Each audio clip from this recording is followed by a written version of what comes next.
We all hate getting lied to. Most of us wish we knew a way to tell when someone was giving us a huge pile of BS. Well, wish no more. There are actually many ways to tell if someone is lying or not, and here are some of the best indicators. In other words, get ready to never trust another human being again. Awkward staring. One huge clue that someone may be feeding you a line is if they stare at you intensely. According to behavioral analyst Dr. Lillian Glass and her book, The Body Language of Liars, what usually happens with liars is they break eye contact. However, true sociopaths do their best to avoid that in an attempt to control and manipulate others. A good example of this is infamous fraudster Bernie Madoff, who notoriously stared at his victims for a long time while he was ripping them off. It could be argued that this staring is almost a form of hypnosis. The best way to combat it? Fingers to the eyes. Don't feel bad about it. They're liars. They deserve it. Hiding. For some reason, when people lie, they tend to cover their pie holes. According to Glass, when adults cover their mouths, it means they're not revealing everything and are literally closing off communication. Or in other words, they're trying to hide something by hiding their mouths. Freaky movements. A person's head motions can be used to sniff out their lies. When a person shakes their head yes or no at the same time when they speak, you can pretty much rely on what that person says. However, if the shake comes after, you might just have found yourself a liar. So keep an eye out for those noggin gyrations, lest you get taken for a fool. Honest feet. If all that isn't enough, you might want to take a gander at a person's tootsies to tell if they're telling a lie. According to the folks at Psychology Today, liars tend to point their feet towards the door or closest available exit. This signifies a physical and psychological eagerness to make a hasty escape from their web of lies. Phlegm.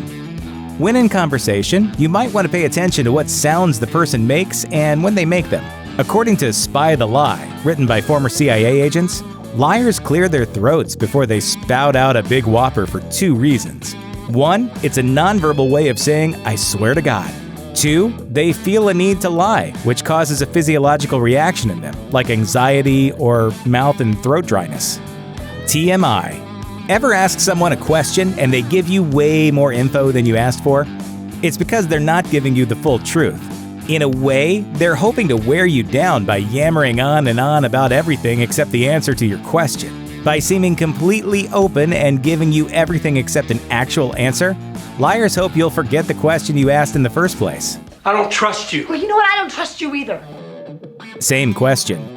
If a liar is so experienced that they can keep lying over and over again, it actually becomes easier to spot them as the big fibbers they are. According to Entrepreneur, there's a secret military trick used to weed out liars, asking the same question 3 times in 3 different ways. If you get the same rehearsed word-for-word answer each time, watch out.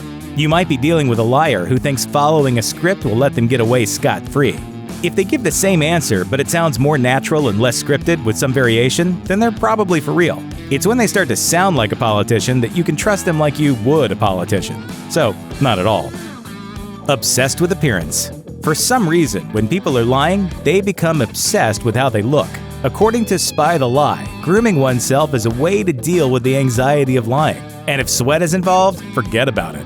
It should be noted that sweat itself doesn't mean a person is spreading disinformation. However, if that person keeps wiping the sweat away, you might have a full-blown liar on your hands. Standing still.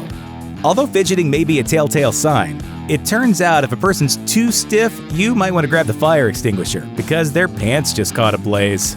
As Glass explains, when people start getting rigid, that's a sign they're hiding something. Going stiff is the body preparing for a fight, something it wouldn't need to do if there was nothing to hide. Standing super still is overcompensating for trying not to fidget too much. Because you can take it from me, the truth, it's overrated. Thanks for watching. Click the grunge icon to subscribe to our YouTube channel. Plus, check out all this cool stuff we know you'll love too.